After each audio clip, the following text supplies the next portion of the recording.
Assalamualaikum warahmatullahi wabarakatuh. Alhamdulillahirabbil alamin. Wassalatu wassalamu ala sayyidina Muhammad wa ala alihi washabbihi barik wasallim amma ba'du. Memandangkan perjalanan kita jauh lagi nak sampai dan saudara Mansur berbisik kepada saya Dasat supaya isilah sikit beberapa minit sebelum kita berehat dan sampai di sana. Dan seperti mana yang saya janjikan pada khatam Sahih Bukhari hari itu, sebelum kita balik kita akan membaca beberapa nasihat Imam Bukhari. Dan memandangkan masa pun dah suntuk, jadi inilah masa yang terbaik untuk kita mendengar sedikit nasihat Imam Bukhari rahimahullah ta'ala, hanya beberapa minit sebelum kita menempuh perjalanan yang lebih jauh. Baik, diceritakan bahawa Abi Al-Muzaffar Muhammad bin Ahmad bin Hamid bin Ibrahim bin Fadl Al-Bukhari rahimahullah berkata, tatkala Abu Al-Abbas Al-Walid ibn Ibrahim ibn Zaid berhenti daripada jawatannya sebagai qadhi di Rai, ia datang ke Bukhara pada tahun 318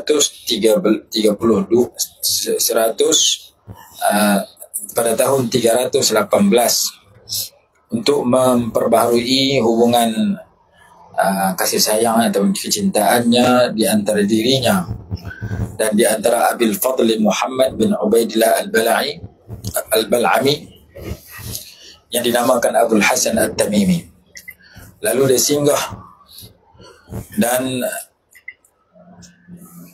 orang itu membawa dirinya bertemu dengan gurunya Abu Ibrahim Ishaq bin Ibrahim Al-Khatadi kepadanya.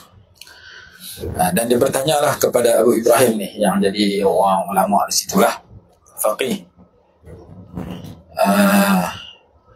As'aluka an tuhaddith hadha as-sabiy, saya minta kepada engkau agar menceritakan kepada kanak-kanak ini bima sami'ta min masyayikhika rahimahumullah, apa yang kau pernah dengar ilmu daripada guru-guru engkau.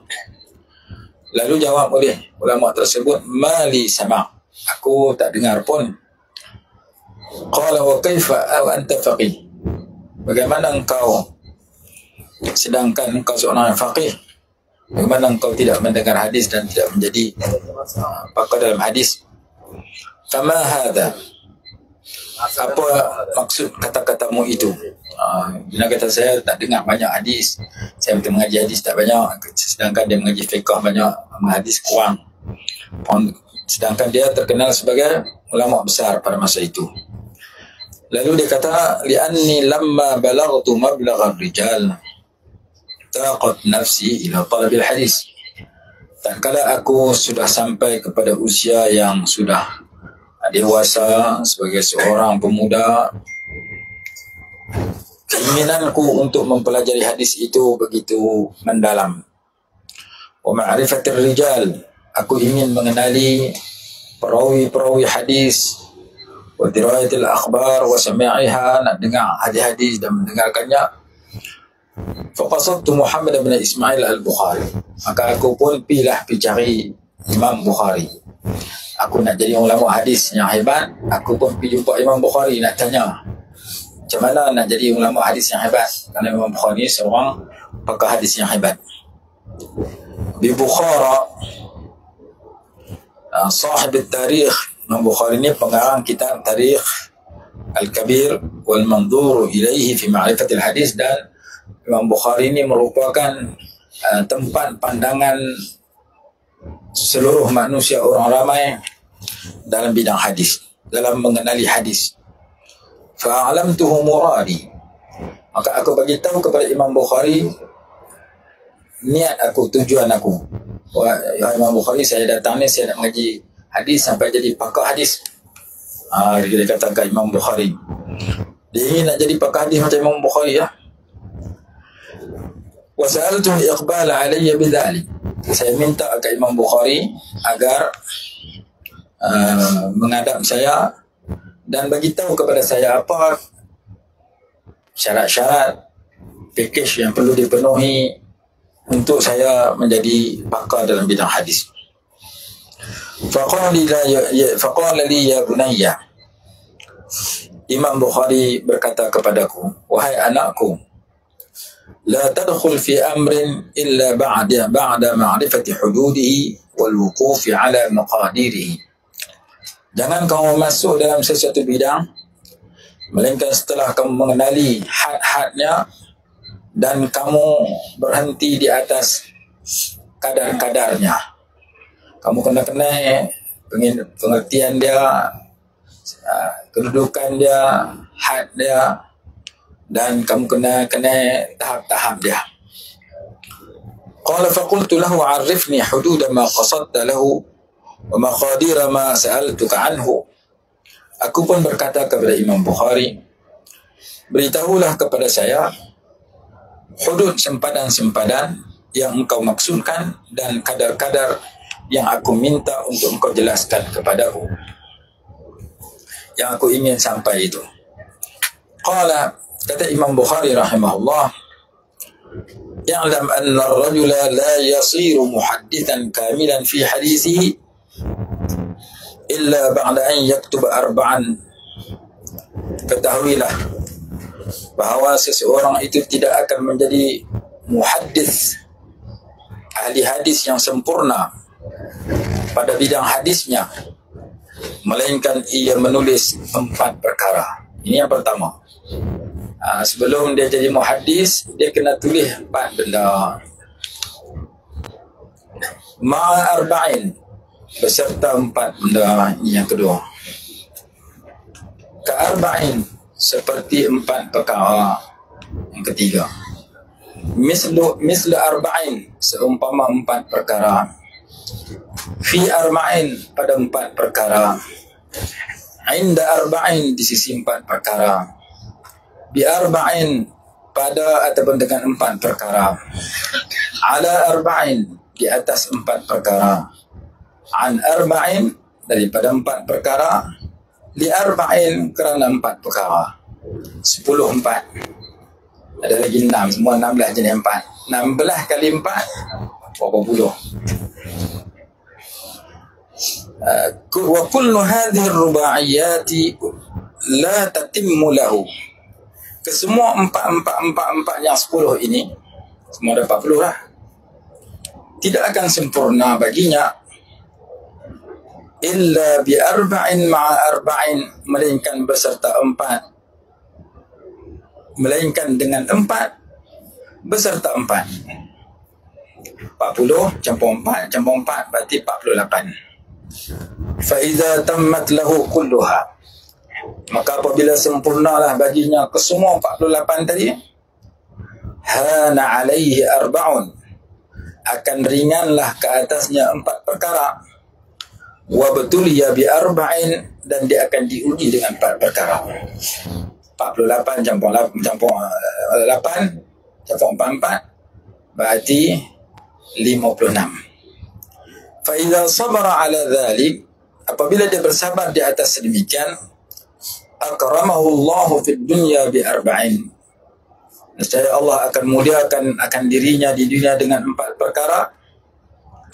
Wa asabahu fil akhirati bi arba'in, dan Allah akan anugerahkan kepadanya di akhirat dengan 4 perkara. Berarti campur semua tu ada 64 perkara. Jadi 64 nasihat yang diberikan oleh ulama, oleh orang yang nak belajar hadis, sehingga habis 64 perkara itu. Yang pertama, ammal arba'atu allati tahtaju ila kitabatiha fahiya akhbaru Rasulillah sallallahu alaihi wasallam wa syara'i'uhu was sahabatu wa, tentang Rasulullah sallallahu alaihi wasallam dan syariat baginda. Yang kedua, para sahabat dan kedudukan mereka. Yang ketiga, para tabi'in dan keadaan mereka. Yang keempat, dan seluruh ulama dan sejarah-sejarah mereka. Yang kedua, beserta 4 perkara. Beserta 4 perkara iaitu, saya terjemah tu ya, senang. Bersama 4 perkara iaitu bersama nama-nama rijal mereka, nama-nama tokoh-tokoh mereka. Dan yang kedua, kunyah mereka. Kunyah ni maksudnya, kalau lelaki Abu, kalau perempuan Ummu, kalau lelaki dia nama Zaid, anak dia nama Abdullah, maka gelaran dia kunyah dia Abu Abdullah.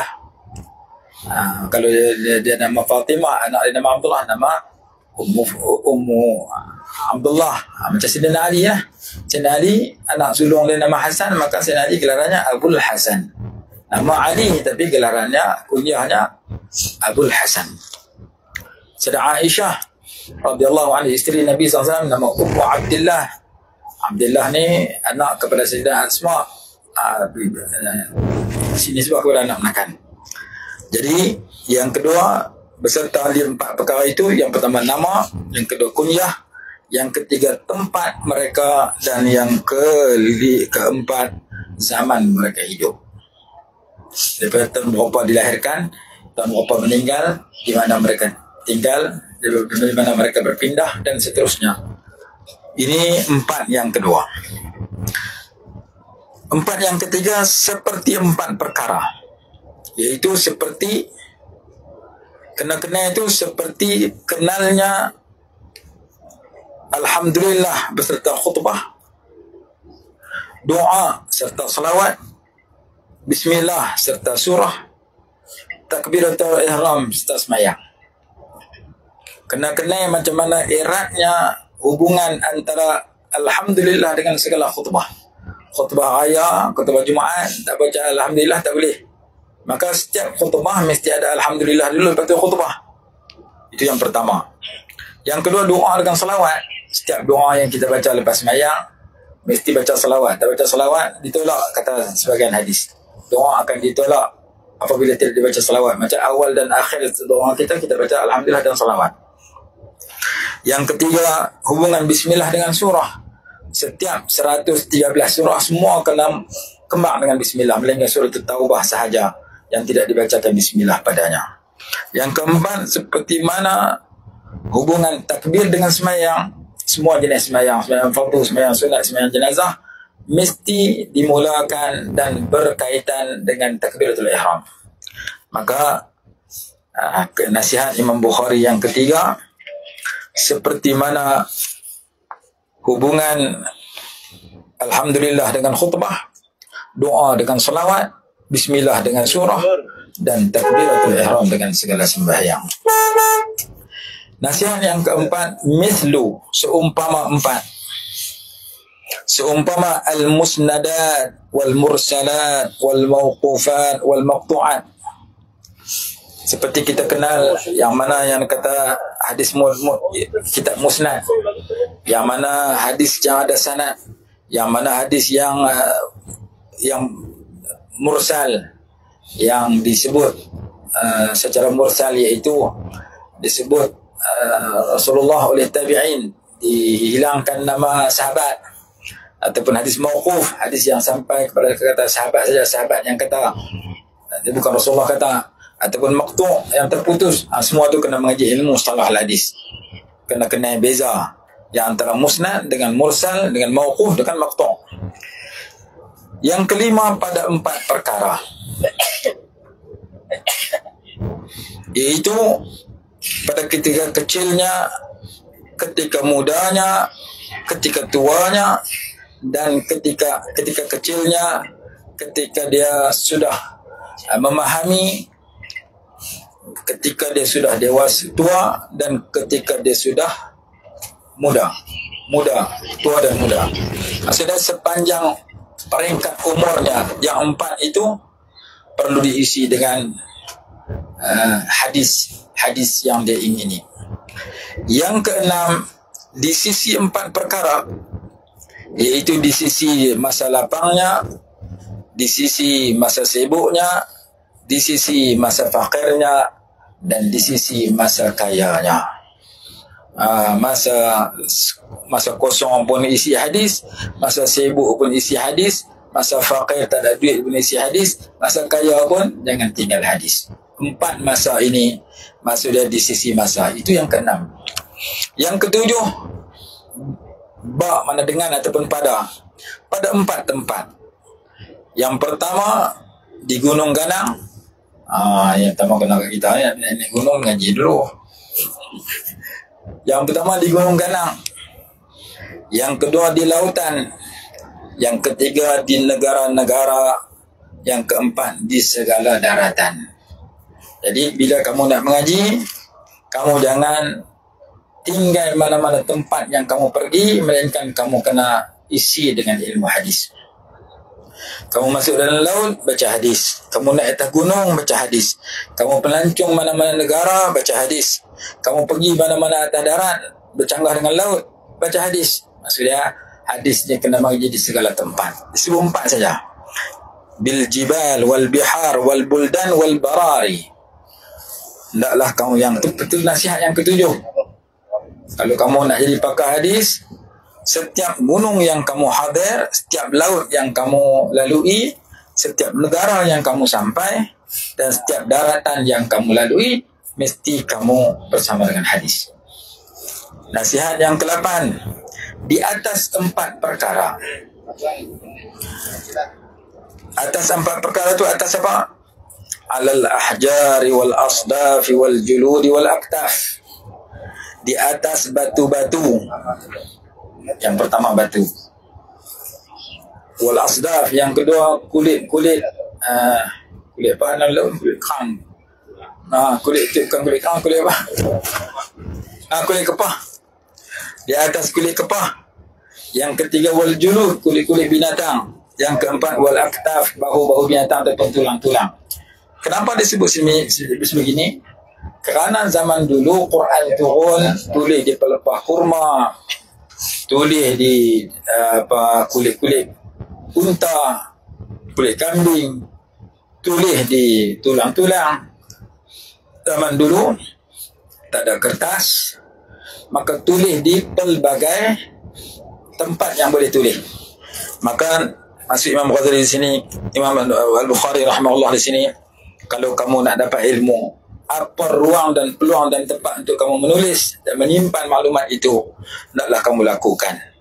Lalu nasihat yang ke-8, tulislah kamu di atas batu-batu, di atas kulit-kulit kepah, di atas kulit-kulit binatang, di atas bahu-bahu tulang-tulang binatang, untuk kamu lebih mengingati, kerana apa yang ditulis itu kekal, apa yang dihafal itu kadang-kadang hilang dan lupa. Nasihat yang ke-9,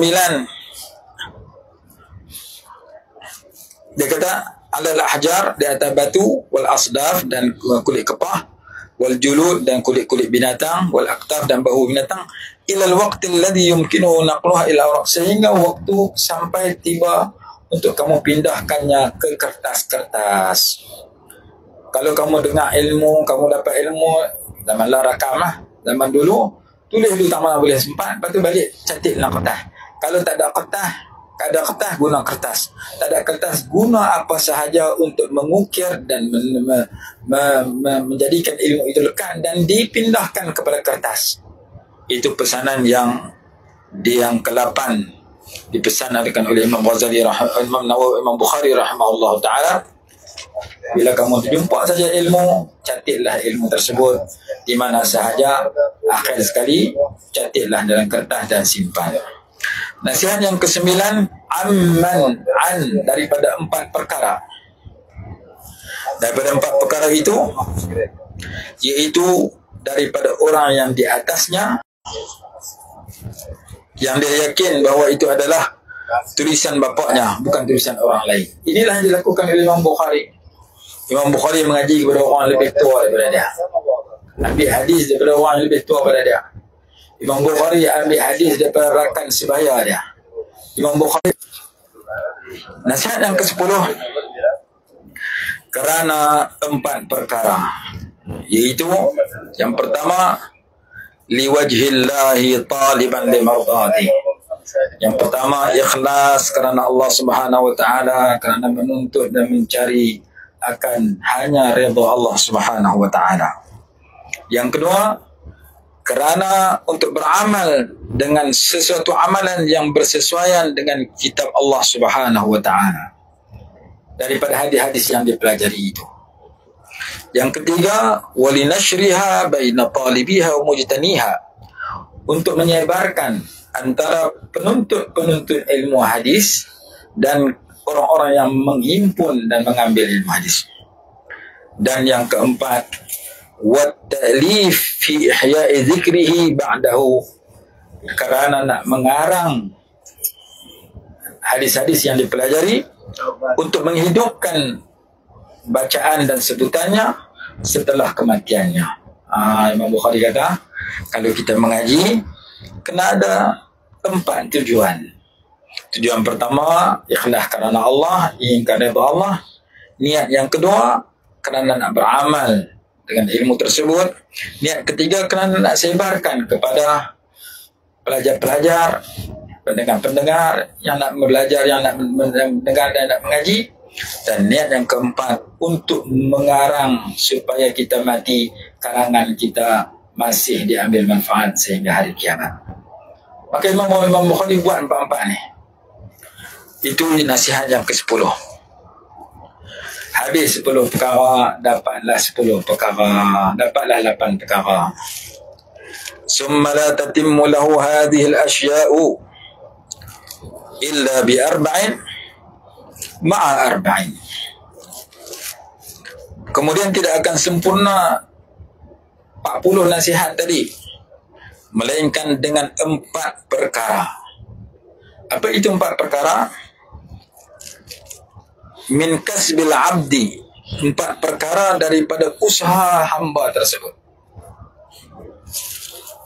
Ini saya maksudkan, yang pertama ma'rifatul kitabah, yang kedua wal lughah, yang ketiga wasarf, yang keempat wal nahwi. Melainkan dengan 4 perkara, yakni dengan yang pertama mengenali tulisan. Kena pelajari cara nak menulis yang betul. Yang kedua wal lughah, bahasa yang betul. Yang ketiga wasarf wal nahw.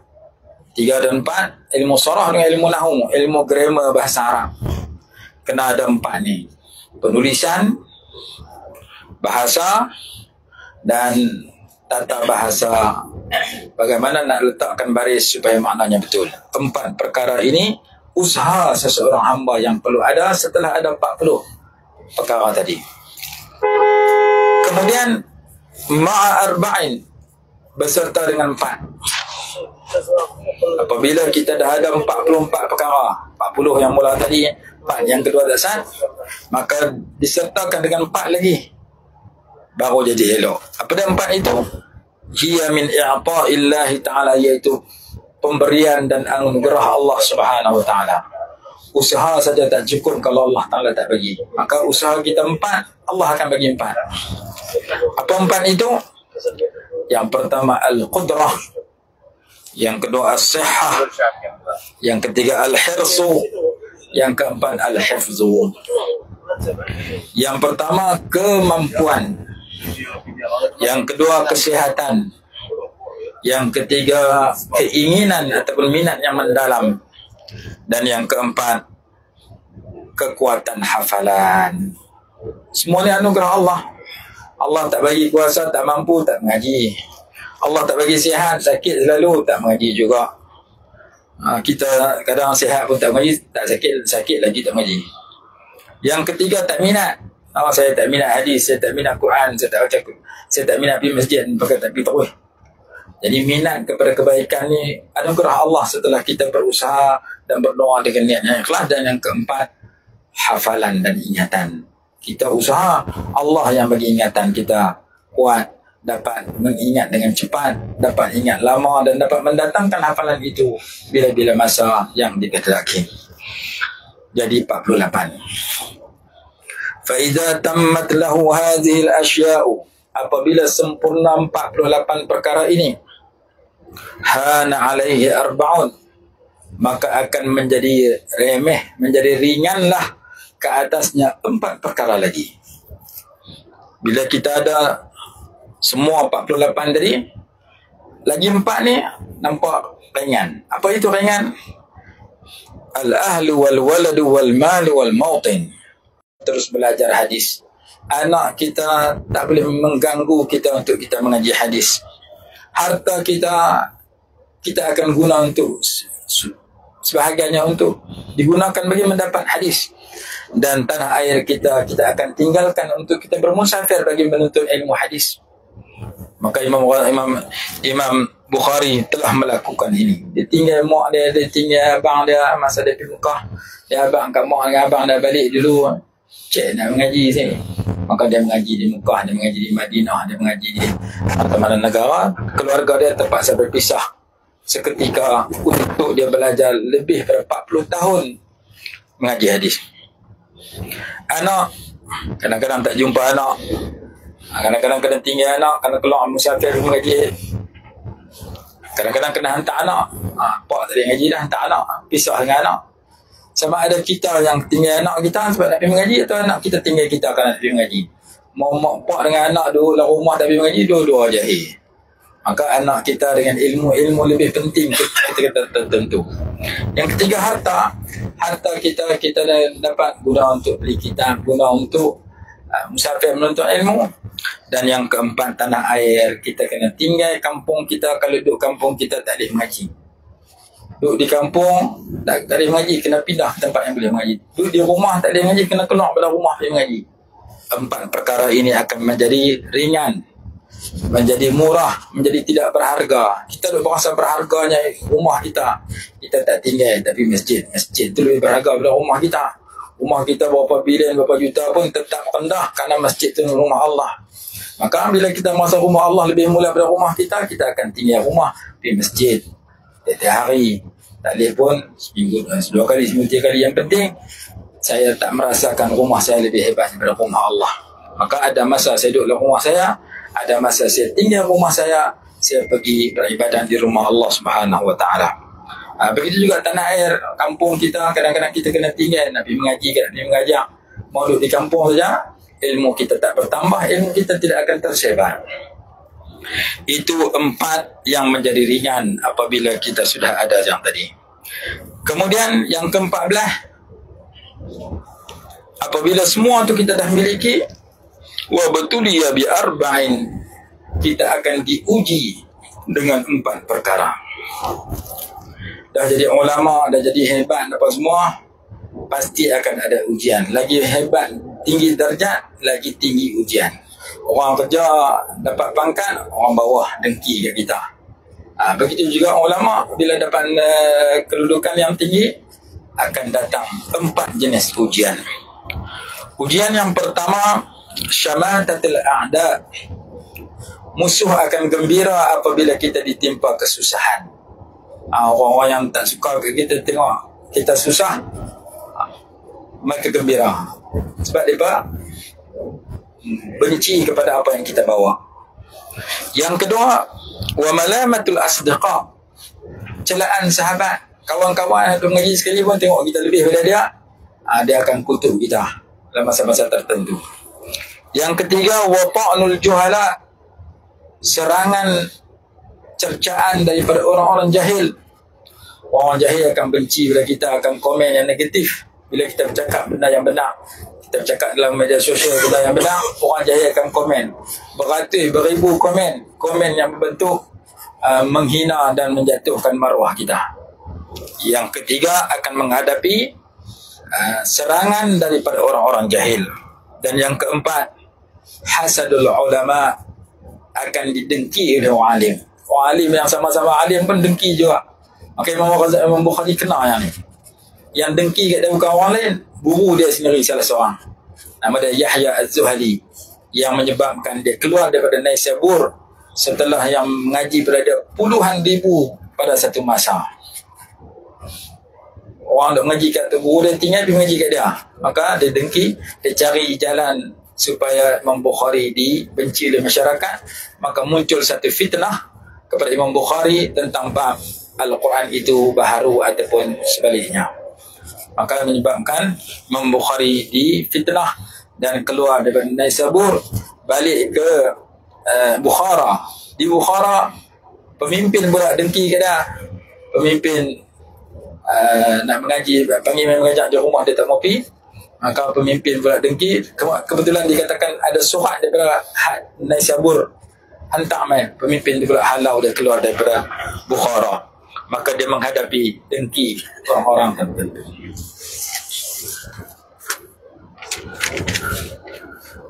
فَإِذَا صَبَرَ عَلَى هَذِهِ الْمِحَنِ, apabila ia bersabar menghadapi 4 ujian ini.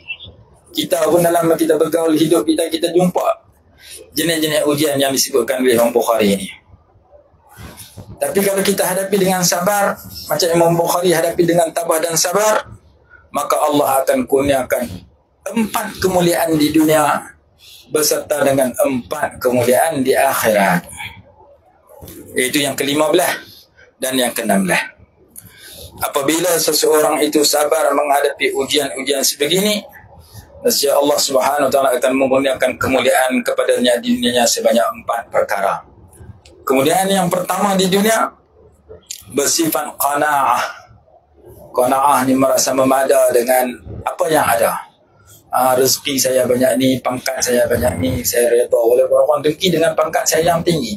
Walaupun orang dengki dengan rezeki saya yang sebegini, saya redha memada dengan keluarga yang saya yang begini. Walaupun orang dengki dengan keluarga saya yang begini, kita redha kita dapat keluarga yang ala kadarnya.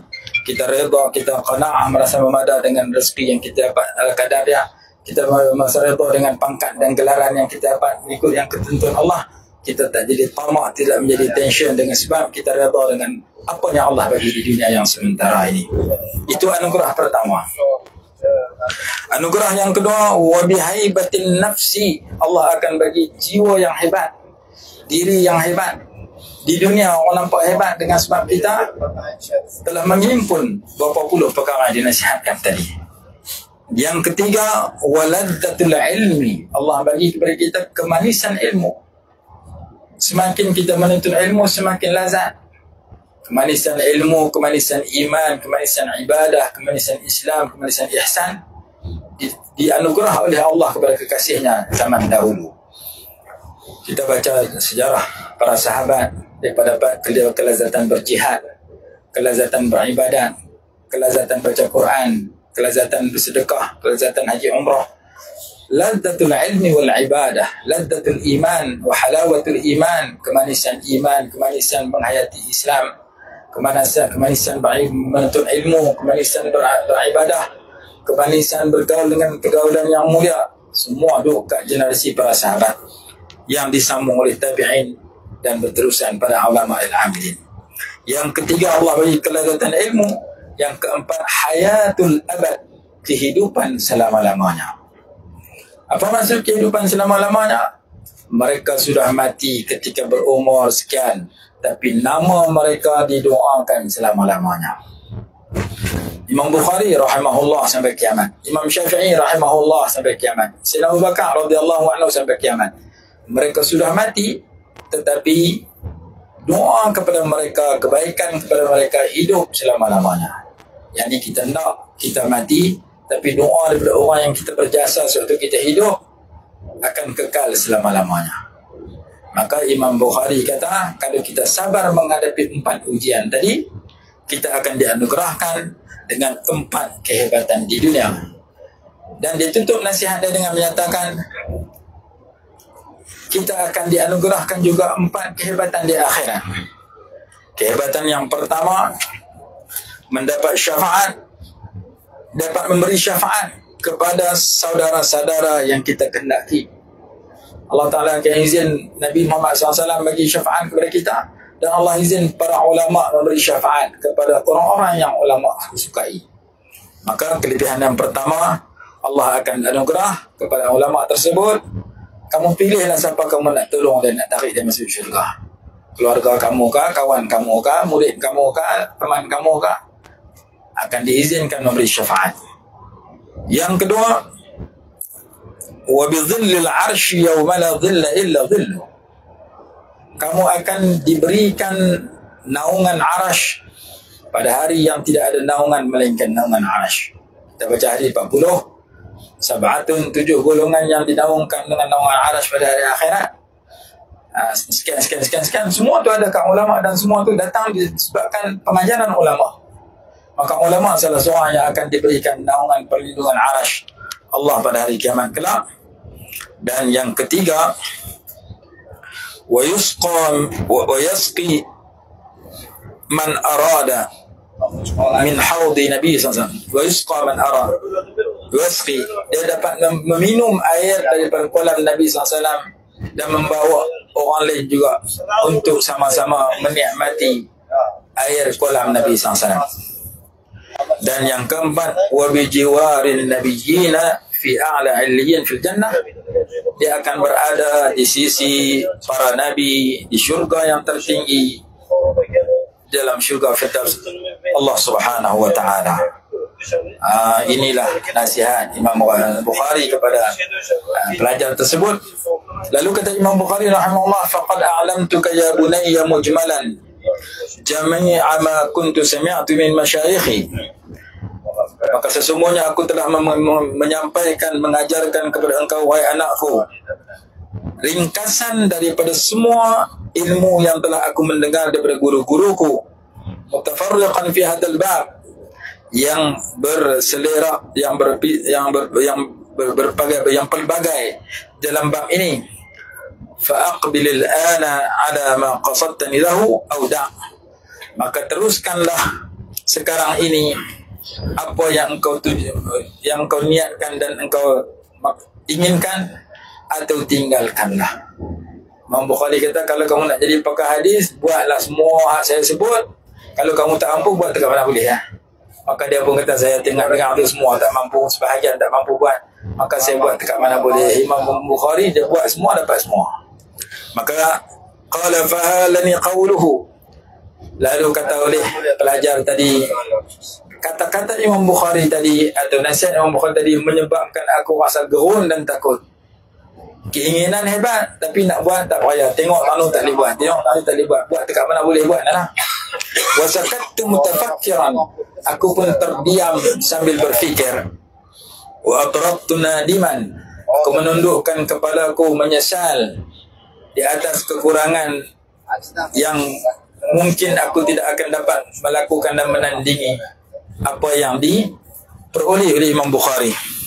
Falamma ra'a dzalika minni, apabila dia melihat aku dalam keadaan sedemikian, qal, dia berkata, fa illa tutiq ihtimal hadhihi al-masyaq kulliha, kalau kamu tak mampu memikul kesemua kesusahan yang aku sebutkan tadi, fa alayka bil fiqh, maka kamu mengaji jadi ulama fiqh alladhi yumkinuka ta'allumuhu, yang kamu mampu belajar.